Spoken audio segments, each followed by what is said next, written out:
The KitchenAid Go cordless 5-cup food chopper. The battery attaches to the back of the machine by clicking it into place.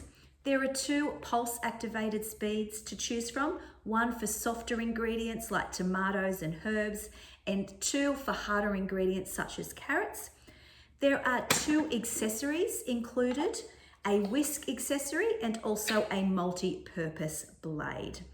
The bowl just simply lifts up and clicks back down into place, and the lid twists to lock as a safety mechanism. So if the lid is not locked into place, the machine will not work.